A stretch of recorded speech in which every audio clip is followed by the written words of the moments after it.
നമ്മുടെ നാട്ടിൽ ഇന്ന് കൂണ് മുളയ്ക്കുന്ന പോലെയാണ് ഡയാലിസിസ് യൂണിറ്റുകൾ കൂടിക്കൂടി വരുന്നത്. അതിനൊരു പ്രധാന കാരണം എന്ന് പറഞ്ഞാൽ ഈ കിഡ്നി ഫെയിലിയർ കൂടിക്കൂടി വരുന്നതാണ്. ഇതിന് ഏറ്റവും വലിയ വില്ലൻ എന്ന് പറയുന്നത് നമ്മുടെ ജീവിതശൈലി തന്നെയാണ്. നമ്മുടെ ജീവിതശൈലിയായിട്ടോ അല്ലെങ്കിൽ നമ്മൾ ചെയ്യുന്ന പല തെറ്റുകളാണ് കിഡ്നീനെ അപകടത്തിലാക്കുന്നത്. ഈ വീഡിയോയിലൂടെ നമ്മൾ ചെയ്യുന്ന എന്തൊക്കെ തെറ്റുകളാണ് കിഡ്നി ഫെയിലിയറിലോട്ട് പോകുന്നത്, നമുക്ക് ഏതൊക്കെ ഭക്ഷണം കഴിച്ചാൽ ഒരു പരിധി വരെ കിഡ്നീനെ സംരക്ഷിക്കാം എന്ന് ഡീറ്റെയിൽ ആയിട്ട് നോക്കാം. ഞാൻ ഡോക്ടർ പ്രിയ, Q1B ഹെൽത്ത് കെയറിലെ ഹോമിയോപ്പതിക് ഫിസിഷ്യനാണ്. നമ്മൾ ചെയ്യുന്ന ചില തെറ്റുകൾ നമ്മൾ തന്നെ അറിയാതെ ചെയ്യുന്ന തെറ്റുകളായിട്ടോ നമ്മൾ അറിയുന്ന ഒരുപാട് തെറ്റുകൾ നമ്മൾ ചെയ്യുന്നതുകൊണ്ടോ കിഡ്നി ഇന്ന് കംപ്ലീറ്റ് ഫെയിലിയറിലോട്ട് പോകുന്നുണ്ട്. കിഡ്നി എന്ന് പറഞ്ഞാൽ നമ്മുടെ ശരീരത്തിൽ A to Z പ്രവർത്തനങ്ങളെ മാനേജ് ചെയ്യുന്ന ഒരാളാണ്. മൂത്രം അരിച്ച് പുറന്തള്ളുക എന്നുള്ളത് മാത്രമല്ല, നമ്മുടെ ശരീരത്തിലെ മറ്റു പല പ്രവർത്തനങ്ങൾക്ക് സഹായിക്കുന്നുണ്ട്. ചുവന്ന രക്താണുക്കളുടെ ലെവൽ മെയിൻറ്റെയിൻ ചെയ്യാൻ എറിത്രോപോയിറ്റിൻ എന്ന് പറയുന്ന ഹോർമോൺ ഉണ്ടാക്കുന്നു. വൈറ്റമിൻ ഡിയുടെ ലെവൽ മെയിൻറ്റെയിൻ ചെയ്യുന്നു. BP കൺട്രോൾഡ് ആക്കി നിർത്തുന്നു. ഇവയൊക്കെ കിഡ്നിയുടെ പ്രവർത്തനം കൊണ്ടാണ്. നമുക്ക് വേണ്ട ധാതുക്കളെയും ലവണങ്ങളെയൊക്കെ സോർട്ട് ഔട്ട് ചെയ്തെടുക്കുന്നതും ഈ കിഡ്നി തന്നെയാണ്. അപ്പം നമ്മുടെ ശരീരത്തിലെ ഒട്ടുമിക്ക പ്രവർത്തനങ്ങൾക്ക് സഹായിക്കുന്നതാണ് കിഡ്നി. ചെറിയ ചെറിയ അപകടങ്ങളൊക്കെ വന്നാലും കിഡ്നി പുറത്തോടൊന്നും ലക്ഷണങ്ങൾ കാണിക്കാതെയൊക്കെ ഒരു പരിധി വരെ മാനേജ് ചെയ്തു പോകും. പക്ഷെ നമ്മൾ ചെയ്യുന്ന ചില തെറ്റുകൾ എന്തൊക്കെയാണെന്ന് തിരിച്ചറിഞ്ഞ് നമ്മൾ അതൊന്നും ചെയ്യാതിരുന്നാൽ തന്നെ ഒരു പരിധി വരെ നമുക്ക് കിഡ്നി ഫെയിലിയർ തടയാൻ പറ്റും. ഏറ്റവും ഒന്നാമതായിട്ട് പറയുകയാണെങ്കിൽ നമ്മൾ തന്നെ നമ്മളെ ചികിത്സിക്കുക. ഇന്ന് നമ്മൾക്കറിയാം മിക്ക ഇലകളോ അല്ലെങ്കിൽ പഴങ്ങളോ നല്ലതാണ്, അല്ലെങ്കിൽ ഇന്ന രോഗങ്ങൾ തടയാൻ ഇത് നല്ലതാണ് എന്നൊക്കെ കേൾക്കുമ്പോൾ തന്നെ നമ്മൾ ധാരാളമായിട്ട് അതങ്ങ് കഴിക്കും. ഏറ്റവും വലിയൊരു ഉദാഹരണം എന്ന് പറഞ്ഞാൽ കുറച്ച് കാലം മുൻപ് തന്നെ കൊളസ്ട്രോൾ നിയന്ത്രിക്കാൻ വേണ്ടിയിട്ട് നമുക്കറിയാം നമ്മൾ കഴിക്കുന്ന ഇരുമ്പൻ പുളി നല്ലതാണെന്ന് പറയുന്നത് കേട്ടിട്ട് ഒരുപാട് ആൾക്കാർ ഈ ഇരുമ്പൻ പുളി എടുത്ത് ജ്യൂസാക്കി അതങ്ങ് ദിവസവും കുടിക്കാൻ തുടങ്ങി. അവിടെ കൊളസ്ട്രോൾ മെയിൻറ്റെയിൻ അല്ലെങ്കിൽ കൊളസ്ട്രോൾ കുറയ്ക്കാൻ വേണ്ടിയാണ് നമ്മളിത് കഴിച്ചിരുന്നതെങ്കിൽ ഇപ്പുറത്തെ സൈഡിൽ ഓക്സലേറ്റുകൾ അടിഞ്ഞ് കിഡ്നി ഡാമേജ് ആവുകയാണ്. നമ്മൾ തന്നെയാണ് നമുക്ക് രോഗങ്ങൾ ഉണ്ടാക്കി വെക്കുന്നത്. ഇതുപോലെയാണ് മറ്റ് പല കണ്ടീഷൻസ് എടുക്കുകയാണെങ്കിലും ചില ഇലക്കറികൾ പൊതുവേ നമുക്ക് ശരീരത്തിന് നല്ലതാണ്. അപ്പോൾ ഇലക്കറികൾ പാകം ചെയ്ത് കഴിക്കുകയാണെങ്കിൽ നമുക്ക് ദോഷമില്ല. ഇത് തന്നെ നമ്മൾ അരച്ച് പിഴിഞ്ഞ് ജ്യൂസായി കുടിക്കുന്ന ആരാണെങ്കിൽ ഇത് നമ്മുടെ കിഡ്നിനെ നശിപ്പിക്കുന്നു. നെല്ലിക്ക നമുക്ക് നല്ലതാണ്. ഏറ്റവും നല്ലപോലെ വൈറ്റമിൻ സി ഉണ്ട്.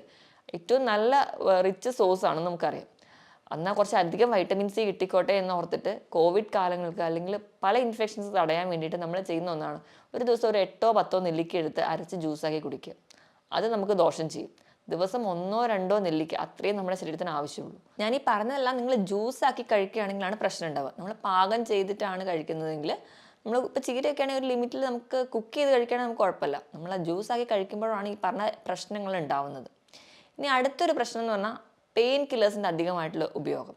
ഡോക്ടേഴ്സിനെ കാണാനോ അല്ലെങ്കിൽ ഡോക്ടറെ കാണാനുള്ള ബുദ്ധിമുട്ട് കൊണ്ടോ ഒരു സമയലാഭത്തിന് വേണ്ടിയിട്ടോ സ്വയം ചികിത്സിക്കുക. പനി വരുമ്പോൾ ഉടനെ പാരസെറ്റമോളോ അല്ലെങ്കിൽ മറ്റ് പെയിൻ കില്ലേഴ്സോ അല്ലെങ്കിൽ ടെമ്പറേച്ചർ കുറയ്ക്കാൻ മറ്റ് ടാബ്ലറ്റ്സോ ഡിപ്പെൻഡ് ചെയ്യുക.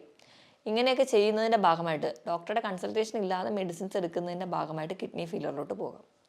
ഇനി അധികമായിട്ട് ഫോസ്ഫറസ് കണ്ടൻറ്റുള്ള ഭക്ഷണങ്ങൾ നമ്മൾ കൂടുതലായിട്ട് കഴിക്കാം. ഫോസ്ഫറസ് കണ്ടൻറ്റുള്ള ഭക്ഷണങ്ങൾ എന്ന് പറയുമ്പോൾ നമ്മൾ കഴിക്കുന്ന പേസ്ട്രി, കേക്ക്സ്, പുഡിംഗ് ഇവയിലൊക്കെ ധാരാളം ഫോസ്ഫറസ് ഉണ്ട്.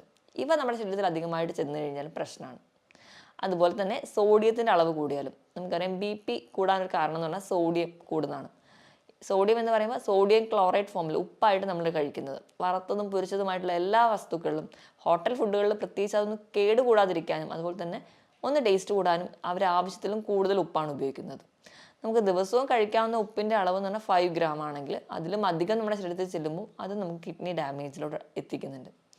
ഇതൊക്കെ നമ്മൾ അറിയാതെ അല്ലെങ്കിൽ അറിഞ്ഞുകൊണ്ടോ ചെയ്യുന്ന ഒരുപാട് തെറ്റുകളാണ്. മദ്യപാനം, പുകവലി പോലെയുള്ള ശീലങ്ങൾ ഉണ്ടെങ്കിൽ അത് മറ്റ് ഓർഗൻസിനെ അഫക്റ്റ് ചെയ്യുന്നത് തന്നെ കിഡ്നിനെയും ബാധിക്കുന്നുണ്ട്. മദ്യം എന്ന് പറയുന്ന ഒരു ഡീഹൈഡ്രേറ്റിംഗ് ഏജൻ്റാണ്. അപ്പോൾ നമ്മുടെ ശരീരത്തിലെ വെള്ളത്തിനെ മുഴുവൻ ഊറ്റി കളയുകയും അത് നമ്മുടെ കിഡ്നിക്ക് സ്ട്രെയിൻ ചെയ്യുകയും അത് നമുക്ക് കിഡ്നി ഫെയിലിയറിലോട്ട് പോകും. പുകവലി എന്ന് പറയുമ്പോൾ അവിടെ ഉണ്ടാകുന്ന നിക്കോട്ടിൻ എന്ന് പറയുന്ന പ്രൊഡക്റ്റ് രക്തക്കുഴലിൽ അടിയുകയും അത് അടിയുന്ന ഭാഗമായിട്ട് കിഡ്നി ഫെയിലിയറിലോട്ട് പോകാം. കാരണം കിഡ്നിക്ക് വേണ്ട രീതിയിലുള്ള രക്തം പമ്പ് ചെയ്ത് എത്തുന്നില്ലാത്തതുകൊണ്ട്. അതുപോലെ നമ്മൾ വേണ്ട രീതിയിൽ വെള്ളം കുടിക്കാതിരുന്നാലും കിഡ്നീനെ ബാധിക്കും. നമ്മൾ ദാഹിക്കുമ്പോൾ മാത്രം വെള്ളം കുടിക്കുക അല്ലെങ്കിൽ ചോറുണ്ട് കഴിഞ്ഞ് ഒരു ഗ്ലാസ് വെള്ളം കുടിക്കുക, ഈ ഒരു ശീലമുള്ളവരാണെങ്കിൽ നമ്മുടെ ശരീരഭാരത്തിനനുസരിച്ച് വെള്ളം നമ്മുടെ ശരീരത്തിൽ എത്തിയില്ലെങ്കിലും നമുക്ക് കിഡ്നിക്ക് ഫെയിലിയറിലോട്ട് പോകാൻ കാരണമാകും. കാരണം നമ്മുടെ ശരീരഭാരം എടുക്കുകയാണെങ്കിൽ 25 കിലോയ്ക്ക് 1 ലിറ്റർ വെള്ളം, ഇതാണ് കണക്ക്. ഈ ഒരു കണക്കിൽ നമ്മൾ എന്തായാലും നിർബന്ധമായിട്ട് വെള്ളം കുടിക്കണം. അപ്പം അങ്ങനെ നിർബന്ധമായി വെള്ളം കുടിക്കാൻ അല്ലെങ്കിൽ കുടിക്കാൻ മടിയുള്ളവരാണെങ്കിൽ നിങ്ങൾ ബോട്ടിൽ രാവിലെ തന്നെ വെള്ളം എടുത്ത് വെച്ചിട്ട് അത് കുടിക്കാൻ വേണ്ടി ശീലിക്കുക. എങ്കിലൊരു പരിധി വരെ കിഡ്നി അപകടത്തിലാവുന്നത് നമുക്ക് തടയാൻ പറ്റും. ഇനി ഉറക്കത്തിന് വലിയൊരു ഫാക്ടർ ഉണ്ട്. ഉറക്കം എങ്ങനെ കിഡ്നീനെ പ്രൊട്ടക്റ്റ് ചെയ്യുന്നു നോക്കിക്കഴിഞ്ഞാൽ ഉറങ്ങുമ്പോൾ ഒരു പരിധി വരെ ഒരു കുറഞ്ഞ അളവിലെങ്കിലും കിഡ്നിക്ക് ചെറിയൊരു റെസ്റ്റ് ഉണ്ട്. കിഡ്നിയുടെ ലോഡ് കുറച്ച് കുറവാണ്. അപ്പോൾ നമുക്ക് കിഡ്നിക്ക് ചെറിയൊരു റെസ്റ്റ് കൊടുത്താൽ തന്നെ അത് കുറച്ചധികം കാലം കൂടി ഓടാൻ സഹായിക്കും. ഇനി നമ്മുടെ ഭക്ഷണത്തിൻ്റെ കാര്യം എടുക്കുകയാണെങ്കിൽ നമുക്കറിയാം, നമുക്ക് കൂടുതൽ ഇഷ്ടം നോൺ വെജ് ഫുഡ് കഴിക്കാനാണ്. എത്ര രാത്രി വൈകിയാലും പുറത്തു പോയി ഭക്ഷണം കഴിക്കാൻ നമുക്ക് എല്ലാവർക്കും ഇഷ്ടമാണ്. അതുകൊണ്ട് തന്നെയാണ് നമ്മുടെ നാട്ടിൽ രാത്രിയാണ് കൂടുതലും ഹോട്ടലുകളൊക്കെ പ്രവർത്തിക്കുന്നത്. രാവിലത്തെ ബ്രേക്ക്ഫാസ്റ്റ് നമ്മളെല്ലാവരും തന്നെ സ്കിപ്പ് ചെയ്യാൻ റെഡിയാണ്. അതുപോലെ തന്നെ ഉച്ചത്തെ ലഞ്ച് നമുക്കൊന്ന് മോഡറേറ്റ് ആയിട്ട് കൺട്രോൾ ചെയ്യാൻ ഇഷ്ടപ്പെടുന്നവരാണ്. പക്ഷേ രാത്രി നല്ല ഹെവി ആയിട്ട് തന്നെ കഴിച്ചിട്ട് കിടക്കും. ഈ ഒരു ശീലം ഉള്ളതുകൊണ്ട് തന്നെ അമിതവണ്ണം നമുക്ക് പെട്ടെന്ന് വരുന്നു, കുടവയറ് നമുക്ക് പെട്ടെന്ന് വരുന്നു. അമിതവണ്ണമൊക്കെ വരുമ്പോൾ തന്നെ ഏറ്റവും വലിയ വില്ലനാവുന്നത് ലോഡ് കൂടുകയാണ് കിഡ്നിക്ക്. അപ്പോൾ കിഡ്നിക്ക് ഒരുപാട് സ്ട്രെയിൻ ചെയ്യണം. അതിൻ്റെ ഭാഗമായിട്ട് കിഡ്നി പെട്ടെന്ന് ഡാമേജ് ആവാം. അതുപോലെ തന്നെ നമ്മൾ പ്രത്യേകിച്ച് വ്യായാമം ഒന്നും ചെയ്യാത്തതും ഈ അമിതവണ്ണത്തിന് കാരണമാകും. നമ്മൾ ഒരുപാട് സെഡൻറ്ററി ലൈഫാണ്, നമുക്ക് നമ്മുടെ ജോലി അല്ലെങ്കിൽ നമ്മൾ കുറേ ഗാഡ്ജറ്റുമായിട്ടാണ് ജീവിക്കുന്നത്. അപ്പോൾ നമുക്ക് വ്യായാമം ഇല്ലാത്തതും കിഡ്നിയുടെ ലോഡ് കൂട്ടുന്നുണ്ട്. ഞാൻ ഈ പറഞ്ഞ പോലെ ഒരുപാട് ഇറച്ചി അല്ലെങ്കിൽ റെഡ് മീറ്റ് കൂടുതലായിട്ട് കഴിക്കുന്നവരാണെങ്കിൽ ഈ ഒരു അമിതവണ്ണം എന്നുള്ളൊരു ആംഗിൾ കൂടാതെ തന്നെ നമ്മൾ അധികമായിട്ട് റെഡ് മീറ്റ് കഴിക്കുന്നതിൻ്റെ ഭാഗമായിട്ട് നമ്മൾ ബ്ലഡ് അസിഡിക് ആവുകയാണ്. നമ്മൾ അസിഡിക് pHയിലൂടെ ബ്ലഡ് മാറും. ഇത് കിഡ്നിക്ക് കൂടുതൽ സ്ട്രെയിൻ ഉണ്ടാക്കുന്നുണ്ട്. ഇത് കിഡ്നിക്ക് കൂടുതൽ സ്ട്രെയിൻ ഉണ്ടാക്കുമ്പോൾ കിഡ്നി ഒരുപാട് ഫങ്ഷൻ ചെയ്യേണ്ടി വരുന്നു. അങ്ങനെ കിഡ്നി ഡാമേജിലോട്ട് പോകുന്നുണ്ട്. ഇതുപോലെ തന്നെ ഈ ഒരു പ്രോസസ്സാണ് യൂറിക് ആസിഡിൻ്റെ കംപ്ലയിൻസ് ഉള്ളവർ നടക്കുന്നത്. അവരും കൂടുതലായിട്ട് റെഡ് മീറ്റ് കഴിക്കുന്നു, ബ്ലഡ് ഒരു അസിഡിക് pHയിലോട്ട് പോകുന്നു, ക്രിസ്റ്റൽ ഫോർമേഷൻ വരുന്നു, അവർക്ക് കിഡ്നി സ്റ്റോൺസ് ഉണ്ടാവുന്നു. അതും ഒരു കിഡ്നി ഡിസീസിലോട്ട് മാറുന്നുണ്ട്. അപ്പം മാക്സിമം നിങ്ങൾ നോൺ വെജ് പ്രോട്ടീൻസ് കഴിക്കാതെ കുറച്ചുകൂടെ വെജ് പ്രോട്ടീൻസ് അല്ലെങ്കിൽ വെജിറ്റബിൾസും ഫ്രൂട്ട്സും അതിനെ ബാലൻസ് ചെയ്യുന്ന രീതിയിൽ കഴിക്കാൻ വേണ്ടി ശ്രദ്ധിക്കുകയാണെങ്കിൽ ഒരു പരിധി വരെ നമുക്ക് കിഡ്നീനെ പ്രൊട്ടക്ട് ചെയ്യാം. ഞാൻ ഈ പറഞ്ഞ ശീലങ്ങൾ, ഈ കുറച്ച് ശീലങ്ങളാണ് നമ്മുടെ കിഡ്നി ഡാമേജിലോട്ട് പെട്ടെന്ന് എത്തിക്കുന്നത്. മാക്സിമം ഈ ഒരു ശീലങ്ങൾ നമ്മൾ ചെറുപ്പത്തിൽ തൊട്ടേ ഒഴിവാക്കുകയാണെങ്കിൽ ഒരു പരിധി വരെയൊക്കെ നമുക്ക് കിഡ്നി ഡാമേജ് തടയാനും പറ്റും. ഇനി നമുക്ക് ഇങ്ങനെയൊക്കെയാണ് കിഡ്നി രോഗങ്ങൾ വന്നു പോയിട്ടുണ്ടെങ്കിൽ അല്ലെങ്കിൽ കിഡ്നി രോഗങ്ങൾ വരാതിരിക്കാൻ ഒരു പരിധി വരെ നമ്മുടെ ഭക്ഷണത്തിൽ എന്തൊക്കെ ശീലിക്കണം നോക്കാം. അപ്പം ഡയബറ്റീസോ BP കൊളസ്ട്രോൾ പോലെയുള്ള രോഗങ്ങളുള്ളവരാണെങ്കിൽ നിങ്ങൾ ബേസിക്കായിട്ട് അത് കൺട്രോൾ ചെയ്യുമ്പോൾ തന്നെ ഒരു പരിധി വരെ നമുക്ക് കിഡ്നിയുടെ ഡാമേജ് ഒക്കെ കൺട്രോൾ ചെയ്യാൻ പോകാം. അപ്പം നമുക്ക് കിഡ്നീനെ പ്രൊട്ടക്ട് ചെയ്യാൻ വേണ്ടി നമ്മൾ കഴിക്കേണ്ട ചില ഭക്ഷണങ്ങൾ എന്തൊക്കെയാണെന്ന് നോക്കാം. ഒന്നാമതായിട്ട് ക്യാപ്സിക്കത്തിൽ ലൈക്കോപ്പീൻ എന്ന് പറയുന്ന ഒരു ആൻറ്റി ഓക്സിഡൻസ് ഉണ്ട്. അതൊരു പരിധി വരെ കിഡ്നിക്ക് ഉണ്ടാകുന്ന നീർക്കെട്ടുകളോ ഇൻഫ്ലമേഷൻസോ കുറയ്ക്കുന്നുണ്ട്. അതുപോലെ തന്നെ ധാരാളം ഫൈബേഴ്സും വൈറ്റമിൻ B6 ഒക്കെ ഫോളേറ്റ്സും ഒക്കെ ഈ ക്യാപ്സിക്കത്തിലുണ്ട്. ഈ ഫോളേറ്റ്സും വൈറ്റമിൻ B6 ഒക്കെ ഉള്ളതുകൊണ്ട് തന്നെ ഒരു പരിധി വരെ നമുക്ക് RBC പ്രൊഡക്ഷന് സഹായിക്കും. അപ്പോൾ കിഡ്നി ഡാമേജ് ഒക്കെ ആയിട്ട് എറിത്രോപോയിറ്റിനൊക്കെ കുറഞ്ഞ രീതി നിൽക്കുകയാണെങ്കിൽ നമുക്ക് HB കുറയുന്നത് കാണാം. നല്ലപോലെ ക്ഷീണമൊക്കെ ഉള്ളവരാണെങ്കിൽ ഇത് കഴിച്ചാൽ ഒരു കുറച്ചൊക്കെ മാനേജ് ചെയ്യുന്നത് കാണാൻ പറ്റും. ഇതുപോലെ തന്നെ ക്യാബേജിലും ഈ പറഞ്ഞ രീതിയിൽ ഫോളേറ്റ്സും ഫൈബേഴ്സും ഒക്കെ ധാരാളം അടങ്ങിയിട്ടുണ്ട്. ഇവ നമ്മുടെ കിഡ്നിനെ പ്രൊട്ടക്ട് ചെയ്യാനും ഒരു പരിധിവരെ നീർക്കെട്ടുകൾ കുറയ്ക്കുന്നതിന് സഹായിക്കും. ഇനി നമുക്ക് മഞ്ഞൾ നല്ലൊരു ആൻറ്റി ഓക്സിഡൻ്റ് ആണ് നമുക്കറിയാം. അതുപോലെ തന്നെ മഞ്ഞളിലുള്ള ആൻറ്റി ഓക്സിഡൻ്റ് കുർക്കുമിൻ എന്ന് പറയുന്നത് നമ്മുടെ കിഡ്നിയിൽ ഉണ്ടാകുന്ന നീർക്കെട്ടുകൾ ഒരു പരിധി വരെ കുറയ്ക്കുന്നുണ്ട്. ഇനി മറ്റൊന്ന് പറഞ്ഞാൽ ഒലിവ് ഓയിലാണ്. ഒലിവ് ഓയിൽ എന്ന് പറയുന്നത് നമുക്കറിയാം നല്ലൊരു ആൻറ്റി ഓക്സിഡൻ്റ് ആണ്. അതുപോലെ ഇതിൽ അടങ്ങിയിട്ടുള്ള ഫാറ്റി ആസിഡ് എന്ന് പറയുന്നത് ഒലീക് ആസിഡ്, ഇവ നമുക്ക് കിഡ്നിക്ക് ഉണ്ടാകുന്ന ഒരു സ്ട്രെയിൻ കുറയ്ക്കുന്നതായിട്ട് കാണാം. ഒലിവ് ഓയിൽ നമുക്ക് ഏറ്റവും നല്ലതെന്ന് പറഞ്ഞാൽ സാലഡിലൊക്കെ ഒരു ഡ്രസ്സിംഗ് ആയിട്ട് ഉപയോഗിക്കാം. ഒരിക്കലും കുക്ക് ചെയ്യാൻ വേണ്ടിയിട്ടല്ല, ജസ്റ്റ് സാലഡൊക്കെ ഉണ്ടാക്കി അതിൻ്റെ മുകളിൽ ഒരു ഡ്രസ്സിംഗ് ആയിട്ട് ഒലിവ് ഓയിൽ കഴിക്കുകയാണെങ്കിൽ നിങ്ങൾക്ക് നല്ലതാണ്. അതുപോലെ തന്നെ അതിൽ ധാരാളം omega-3 ഫാറ്റി ആസിഡ്സ് ഉണ്ട്. ഇനി ഏറ്റവും നല്ലതെന്ന് പറയുന്നത് ആപ്പിളാണ്.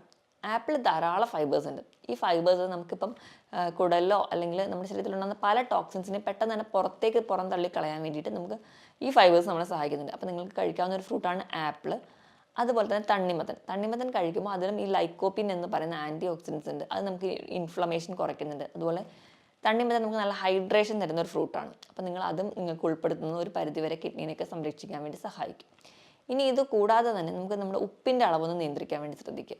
കിഡ്നീനെ അപകടത്തിലാക്കുന്നതിന് മുൻപ് നിങ്ങളുടെ ഉപ്പിൻ്റെ അളവ് നിങ്ങൾ കഴിക്കുമ്പോൾ മാക്സിമം വറുത്തതും പൊരിച്ചതൊക്കെ ഒഴിവാക്കിയിട്ട് ഇതൊക്കെ കഴിക്കുന്നതിനോടൊപ്പം തന്നെ നിങ്ങളുടെ ഉപ്പിൻ്റെ അളവ് മെയിൻറ്റെയിൻ ചെയ്യുക. മാക്സിമം നിങ്ങൾ ഫുഡൊക്കെ കഴിക്കുമ്പോൾ ഒരു 4 ഗ്രാമിലൊക്കെ കൂടാതിരിക്കാൻ വേണ്ടി ശ്രദ്ധിക്കുക.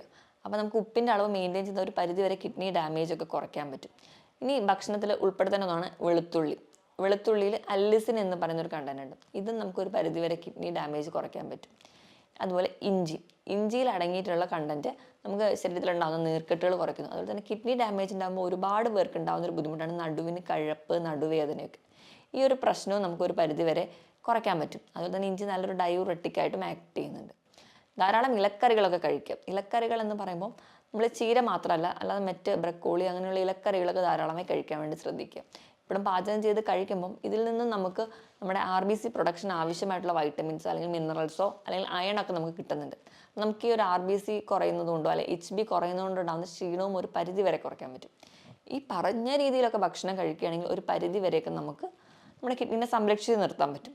ഇനിയിപ്പോൾ നമ്മൾ കഴിക്കുന്ന ഭക്ഷണത്തിൽ പ്രോട്ടീൻ്റെ അളവ് നോക്കുകയാണെങ്കിൽ 1 കിലോയ്ക്ക് 1 ഗ്രാം ഇതാണ് നമ്മൾ കഴിക്കുന്ന പ്രോട്ടീൻ്റെ അളവ്. അതായത് ഒരു 70 കിലോ ഉള്ള ഒരാളാണെങ്കിൽ 70 ഗ്രാം പ്രോട്ടീൻ അവർക്ക് കഴിക്കാം ഒരു ദിവസം.